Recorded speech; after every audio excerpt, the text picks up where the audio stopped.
Welcome to today's mini workshop where I'm going to be talking about why you're still bloated even though you eat super clean. And I'm going to share how to actually get to the root of your digestive issues. So, if you are somebody like many of my clients who is a health conscious woman, you're driven, you're determined to support your body and feel your best, but you still cannot figure out why you're struggling with digestive issues. And maybe on top of that, it's no coincidence that you might also be dealing with fatigue and skin issues, maybe acne or rosacea or psoriasis. You have PMS or heavy periods or irregular cycles that you can't quite get answers to. All of these things are connected. And it's confusing because you're eating really healthy and you feel like you're doing all of the right things. So, in this workshop, I'm going to show you why you're staying stuck and your digestive issues keep coming back despite eating very healthy and what you can do instead. So, this is going to be helpful for you even if you've already tried cutting out gluten, dairy, sugar. You're taking probiotics and you're even maybe going to your doctor and getting various labs ran, but you still don't have answers. And I'm also going to share the way that we approach this inside my Well Nourished program with our clients, how you can get support and what it actually looks like to work on the right things in the right order so that you can get results that last. The first thing that I want to drive home is that eating clean is not the same as eating for your digestion, your hormones, and your metabolism. And those three systems are going to very largely influence how you actually feel and also how well you digest and break down your food. And so I always like to say that clean eating can vary by definition from one person to the next. One person might define it as eating chicken breast and rice, another person might define it as eating completely vegetarian or vegan, but we need to understand how to actually eat for our female physiology and eat to break down our food well and eat to keep our hormones healthy and balanced and eat to fuel our bodies well enough for a robust, healthy metabolism. So, like I said, it really is about eating to support your systems, including the systems that influence your gut, because your gut doesn't just get off for no reason. I'll talk about some systems that influence your gut in just a minute, but this is going to go way beyond eating clean and also way beyond just exercising, especially way beyond exercising more. Typically, we see that making things worse, and we know exactly why that happens. So, a few examples of making changes and doing things that you might see recommended for fixing your gut that won't actually give you long-term results. So you might be eating plenty of protein. Protein is all the rage. You want to get enough protein to support your metabolism, support your hormones. We know that's important. But if you have low stomach acid, and we can figure out why you have low stomach acid, you are still going to feel super bloated after you eat that seemingly healthy, high protein meal. You can take magnesium, very popular supplement. It's great. It has so many benefits, but you can still be constipated if you are low in sodium or you aren't producing enough bile to break down your fat well. This is still going to make you feel constipated. So we need to, again, look at other areas. It's not just one supplement in isolation. You can work out. You can work out more. You can work out less. You can do more cardio. You can do more HIIT, but you can still be bloated and inflamed if your cortisol levels are dysregulated. Maybe they're too high when they shouldn't be, or they've been too high for so long and they are now in the toilet. And we see this pattern a lot. And then your body actually isn't breaking your food down well because it's not producing the enzymes and things that require raw materials to actually digest your food well. And then last example is you can cut out dairy, you can cut out sugar, you can cut out gluten, but if you're not eating enough during the day, and maybe it's because you legitimately feel uncomfortable, you're going 4, 5, 6 hours between meals, you're still going to be bloated. And again, this has more to do with your system and your digestive function than it does with the food itself. And by the way, a lot of people don't like to hear this, but it's never just one root cause. We want it to be one thing because that kind of simplifies things in our brain. But what got you here likely wasn't just one thing in isolation. For example, it can come from under eating, whether that's intentional with dieting or unintentional with just being a busy female and exercising and doing the things that bring you joy throughout the day, just living your life, and you're only eating 1,600 calories, you're under eating. It can be from high or low cortisol. We see it go both ways. It's not always about high cortisol.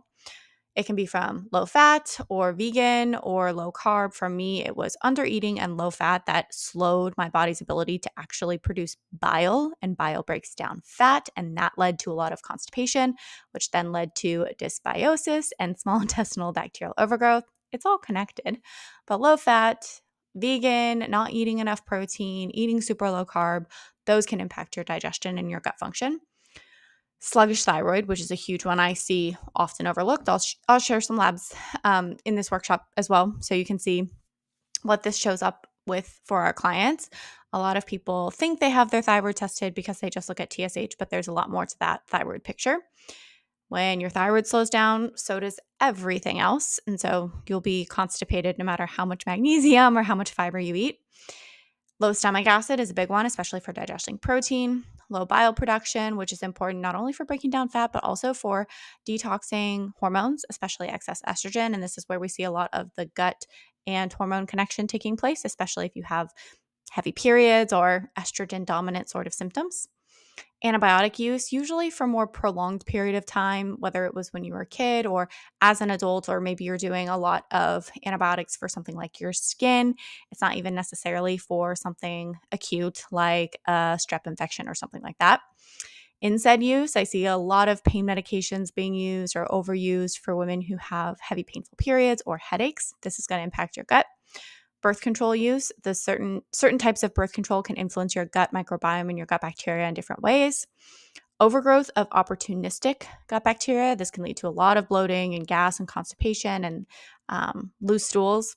And then on the other end, we have low levels of beneficial gut bacteria, which I see a lot in people who are following elimination diets long term, or they're just not eating a good variety of prebiotic and probiotic rich foods. And I'm going to show you some labs at the end of this workshop that help to identify these different root causes. Let's talk about the common mistakes that women make when trying to fix their digestion and gut symptoms. And this is going to be kind of the bulk of this workshop, where I'll talk about the 5 mistakes, because then it allows us to discuss what we can actually do instead. And I'll give some examples that I see oftentimes in my practice with the health conscious women who I work with. So mistake number 1 is that you're focused on cutting foods out instead of supporting your digestive function. And this is one of the things that I wish I did sooner, because I cut out all of the foods and I wasn't even eating raw veggies. I wasn't doing any gluten or dairy or refined sugar. And if I did do it, if I did have it whenever I was eating out or something, it would cause issues. So I thought, oh, I just need to cut out more foods, be more strict, eat even more clean. But I was missing the bigger picture, and I was not actually supporting my digestive function. So instead, we need to look at what it takes to properly break down your food well. We need adequate stomach acid production. We need bile production, and these help to break down protein, carbs, and fats. We need minerals, especially sodium for stomach acid production. We also need potassium to help with our transit time and to help support our metabolism so that we're having regular daily complete bowel movements. We need a lot of other minerals as well, but those are the 2 that I like to highlight as it relates to digestion. We also need zinc for stomach acid, and we also need certain minerals to support our immune system, which is also in our gut. So we need minerals to support our gut lining. If we're having a lot of food reactions or food sensitivities, that's basically our immune system flagging food as foreign invaders that should not be flagged as foreign invaders. So minerals can help a lot to support our immune system. We need prebiotics and probiotic rich foods. So if you're doing elimination diets and you're removing a lot of fruits and vegetables and whole food carbohydrate sources like potatoes, this is going to lead to lower levels of prebiotic and probiotic rich foods. And then we also need to make sure we're supporting our motility. You should be pooping 1 to 3 times every single day. This is important not only for getting rid of toxins, but also for preventing the bloating that can happen later on whenever you are eating a regular meal that doesn't have any foods that should be making you bloated.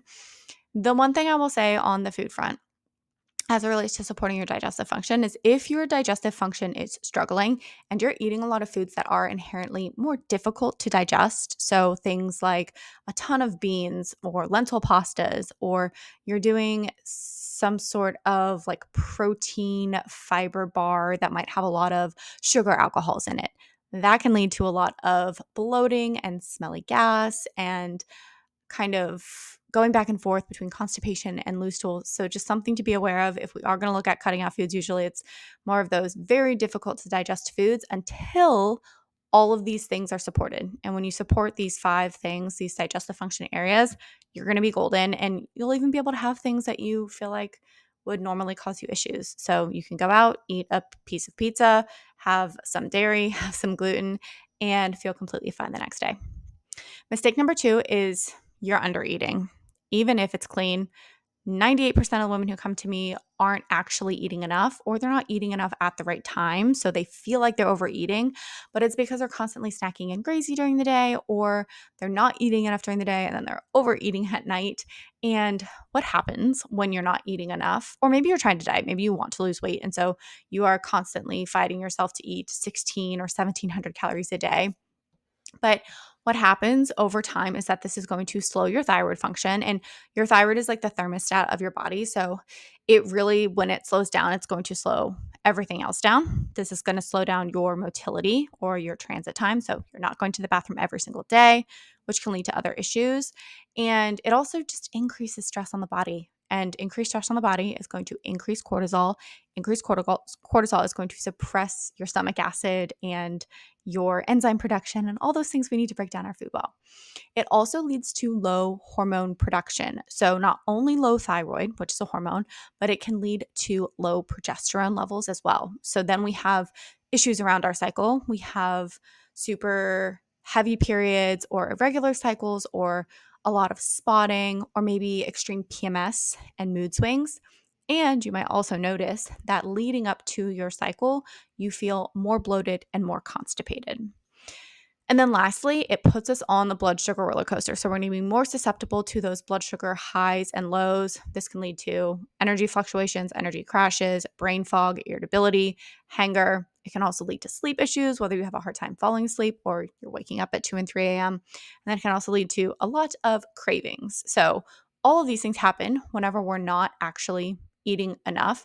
This is why we do a food mood journal audit right away with our clients, unless they are somebody who has been tracking day in and day out for a long time, which if in that case, we kind of start to move away from that and they can very clearly identify how much they're eating. But we want to gauge and get really clear on, are you actually eating enough based on your metabolism's needs? And for most women, it's no less than 2,000 calories a day, just to put a ballpark number out there. And if that sounds like a lot to you, your metabolism has probably slowed down, and that could be contributing to more of these issues. The last thing I'll say on eating enough is it could be eating enough of a specific macronutrient. So we need carbohydrates for thyroid function. We need carbohydrates to support ovulation and a healthy cycle. And we need fats, especially to help with our inflammation in our gut and also with that transit time. So having regular daily complete bowel movements. We also need it to help with bioproduction. So we need fats, we need carbs, and we need protein, especially to get those building blocks that help support our gut lining. So it could be not eating enough in total with your calories. It could be not eating enough at the right time of day. And it could simply be just not eating enough of a specific macronutrient. Mistake number 3 is you are guessing with supplements. This is probably the most common one I see. Clients will come to me taking 10 different supplements and none of them apply to their actual root cause. We see something advertised on Instagram by an influencer and they say it works for them. So you're thinking, oh, maybe it'll work for me. I have those same symptoms. But if it's not actually addressing your root cause, it's not going to make a big difference. Or it might help at first, but the root cause is still there. So your symptoms will come back. One example is taking probiotics. So probiotics work in the large intestine, and this can be helpful if you have low beneficial gut bacteria. But if you have issues upstream, maybe you have low stomach acid or you have infection like H. pylori, which interferes with stomach acid, then probiotics aren't going to make a huge difference. They're working in the wrong place. The other thing with probiotics that I see is if you have histamine intolerance or you have high levels of histamine, and this can show up in skin issues. It can also cause loose stools and diarrhea. It can cause allergies. It can cause food sensitivities. It can cause PMS and extreme mood swings, almost PMDD-like symptoms. We need to look, with all of our clients, we need to look at histamine as it relates to their symptoms, but Some probiotics can make those histamine producing gut bacteria even worse. So we produce histamines in our gut, and certain probiotics can feed those certain strains of bacteria. Another common supplement for gut health is colostrum, which is great. It has a time and place. It's very supportive for the immune system, but we look at the GI map stool test to confirm if this is something that you need. Greens powders, huge waste of money, especially because they're so expensive. And we want to be getting our greens or our fiber from other food sources. We won't go on tangents about all the other like random ingredients, but save your money. You do not need to do greens powders. You need to look at the root or the reason why you're constipated or you're bloated in the first place. It's not a greens powder deficiency. Multivitamins, not a huge fan of them because they're kind of jack of all trades, master of none. They can also have pretty constipating things in them. So if you're supplementing with iron, for example, or something that's not even really easy for our body to digest, then that's going to cause issues and you're not actually getting the vitamins from that multivitamin that you need. And then digestive enzymes. So this is another common supplement that I see. But again, if you are supplementing with enzymes and you have something going on with your large intestine or some sort of bacterial overgrowth causing issues, then it's not going to be targeting that root cause. Mistake number 4 is you're ignoring how stress shuts down your digestion. So think about how often you're eating on the go, you're multitasking, you're working while you're trying to scarf down a very difficult to digest raw salad that actually requires a ton of chewing. All of these things are going to make it more difficult for us to digest food well. So, stress, it doesn't have to be something you feel from work or life. Maybe relationships are great, social life is great, finances are great, work is great. You don't feel stress, but your body interprets stress in so many different ways.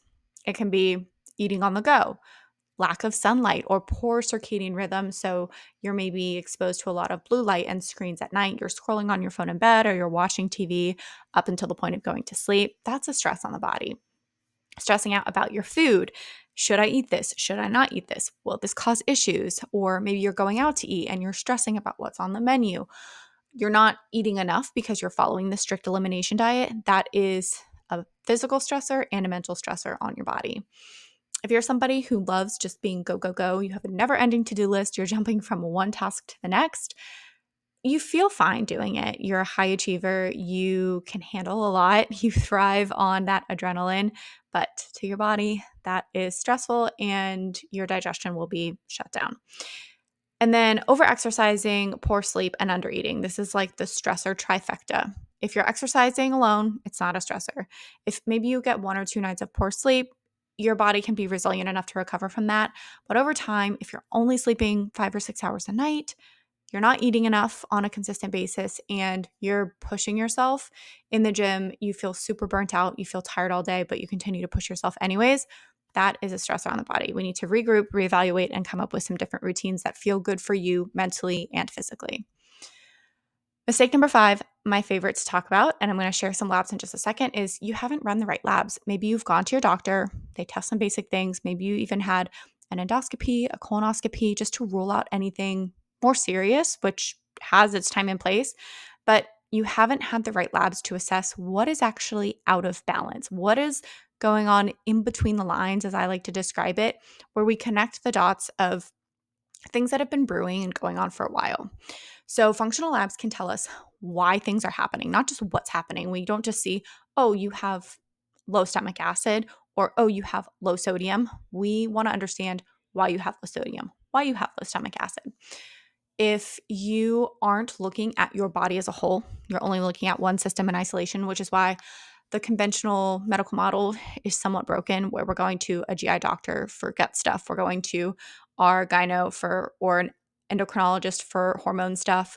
We're going to a gyno for reproductive stuff. We're going to a neurologist for brain stuff. Like, it's all separate, when the reality is all of these systems work together.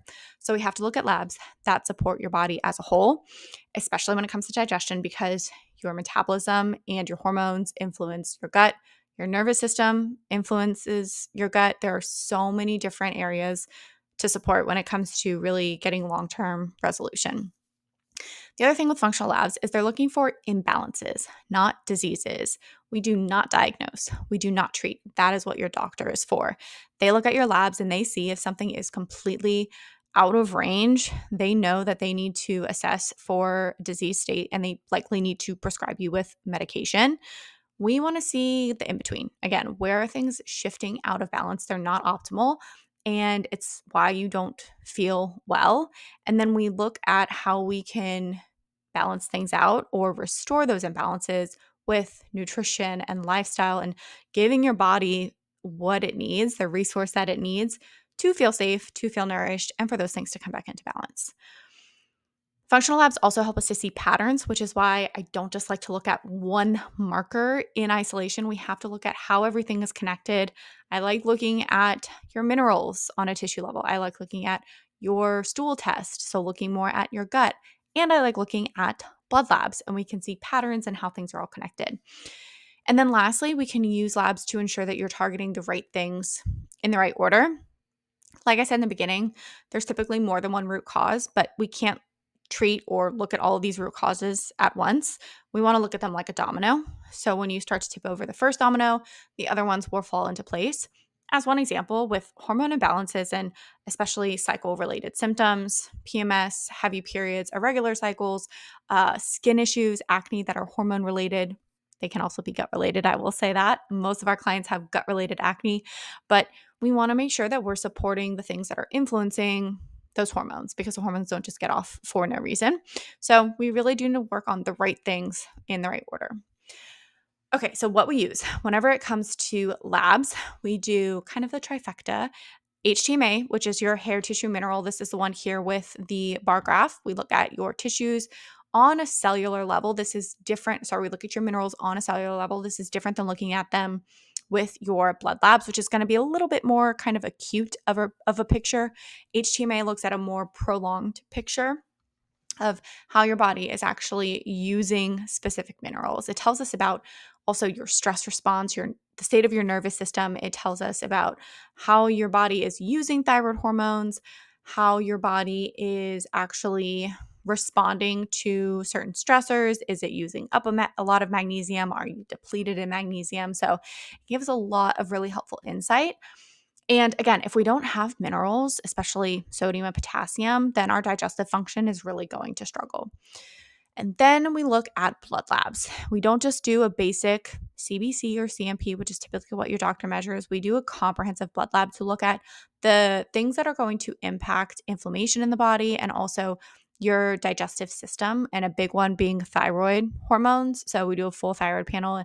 This is an example of a client who I'm working with who has chronic constipation, chronic bloating, a lot of cycle related issues, especially heavy periods, and she gets a lot of headaches and migraines around ovulation. She has a lot of PMS and mood swings, and she's never had her thyroid fully investigated. So we ordered thyroid antibodies. She has very elevated antibodies, putting her in this super hypothyroid state. So those antibodies tell us that the thyroid is basically, or your body is attacking the thyroid so that it can't do its job.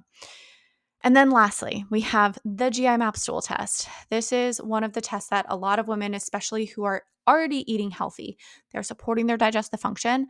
They need this test because it tells us where things are actually out of balance and what is going wrong with that digestive process. So the GI map stool test is to kind of show you snapshots. We can see levels of beneficial gut bacteria, so also known as your microbiome or your gut bacteria balance. So we have the beneficial gut bacteria, and then we have the opportunistic gut bacteria. You can see if these little guys are overgrown or too high, that's going to lead to a lot of symptoms. Or if in this client's case, you have low levels of some of these very important beneficial gut bacteria, we need to make sure that we're replenishing those. We can also see certain infections like H. pylori here for this client who has a lot of autoimmune related symptoms and diagnoses. She also has a lot of digestive issues, especially upper kind of reflux and GERD and indigestion. Can't tolerate a lot of protein. We can say that's coming from that H. pylori infection. We can see your body's ability to break down fat and break down protein with the steatocrit, fat digestion, and elastase. That's going to be the enzymes that we need to break down protein and carbohydrates. We can see how your immune system in the gut is responding. So if it is super depleted or if it's super reactive, we want to know why. We can also see your gluten reactivity. So this is with this anti-gliadin IgA.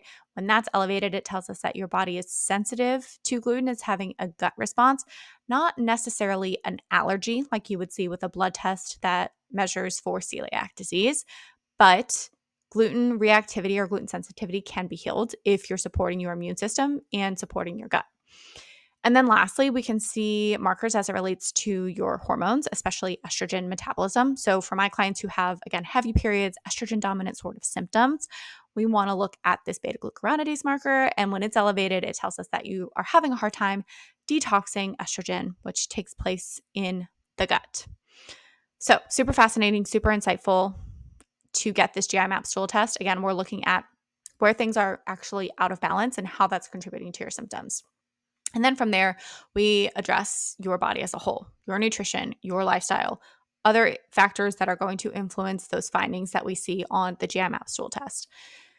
So let's talk about what actually works. And hopefully that gave you a little bit of insight into the approach that we take instead of just eliminating a bunch of foods or guessing with random supplements.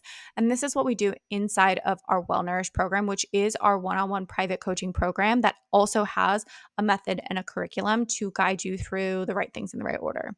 So first we assess for patterns. Again, everything is connected, and sometimes things you don't even think are related to one another actually are.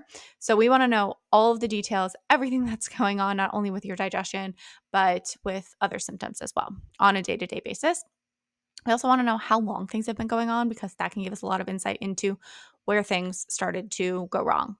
And then, of course, we test instead of guess. So that's why we use comprehensive blood labs, mineral testing, and stool testing.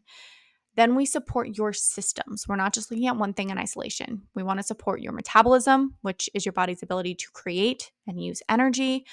We want to support your hormonal system, your thyroid function, your estrogen and progesterone balance, your cortisol or your stress hormones. We also want to support your nervous system, which is also going to influence your stress hormones. We want to support your digestive system. So all of these different systems, we don't just look at one in isolation.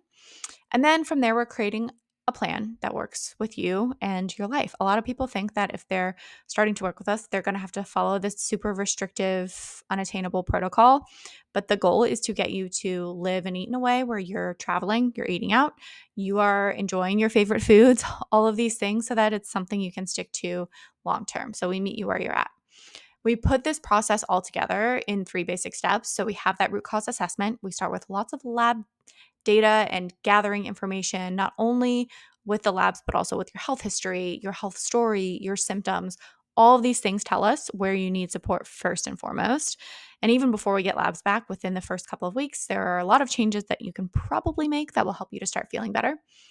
And then we customize your protocol. So we'll get very clear on the nutrition, the lifestyle strategies that you might be missing without even really realizing it. And we want to meet you where you're at, so it's not overwhelming or unsustainable. And then we have the support and education, which is what makes the biggest difference and something that's missing with both the conventional and the more functional approach. Whenever you see your doctor, you're there for your 15-minute appointment and you're given recommendations or medications or supplements, and then you're done.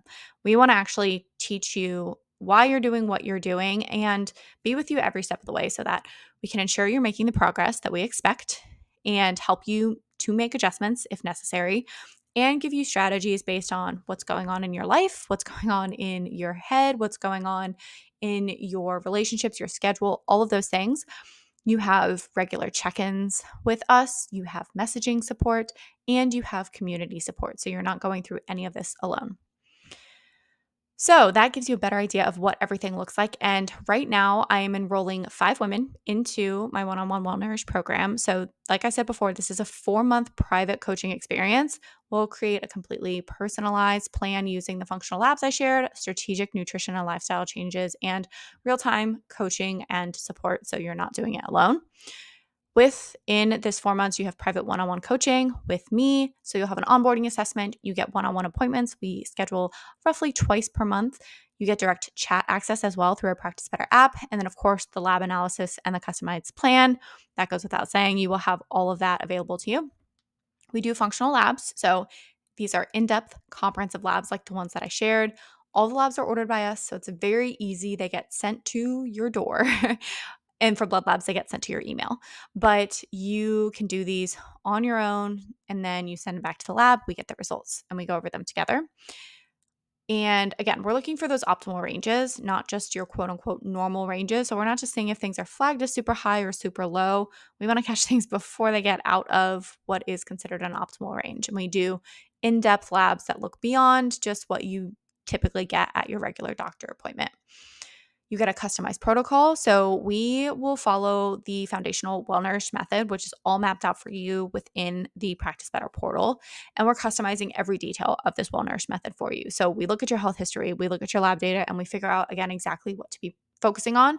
And you have that regular progress monitoring with those check-ins to make sure you're on the right track. Also, we do strategic supplementation recommendations. And through our online supplement dispensary, you get high quality practitioner grade supplements for 10% off.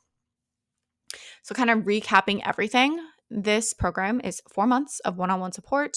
You get functional labs, you get a customized plan. Ultimately, you're getting to the root of why you feel the way you do, and you get the education and resources so that you can continue doing this for the rest of your life. And we also are offering for May only, so for around the next 10 days, depending on when you're watching this, we are including the GI map stool test. So that is a over $400 test, and we're including it in this package. You also get the HTMA test and the blood labs. Those are always included no matter what. But for May, we're also including that GI map stool test. So what you can do is apply by scanning this QR code, and that'll take you to an application. Complete that application. You can book a time and we can chat more and just make sure that it's a good fit for you. And I can also answer any more personalized questions that you might have. I do want to share a little bit of the education and resources. This is my favorite part of the program. Aside from actually just connecting the dots and giving you answers as to why you feel the way you do, it's super validating. But we give you everything that you need so you're not having to Google anything. Product swaps, our favorite brands for literally anything you can think of. We have recipes, we have menus that we'll recommend customizing to you. Tools outside of food as well. So it's not just about the nutrition. We look at how to support your nervous system, how to track your cycle, proper movements, cortisol balancing strategies, all of those good things that will help you to get long-term results and support your body as a whole. So I'll put this QR code back up on the screen if you want to grab that. And you can also shoot me a DM on Instagram if you want to chat more. If you have any questions, I'm more than happy to talk there. If you're like, I don't want to book a call, I just want to talk to you more, I have a few questions, feel free to reach out to me there at Meg Crozier NTP. And I'm happy to chat more. I hope this mini workshop was helpful for you and you can take away some really good tips. And hopefully I will see you inside the Well Nourished program.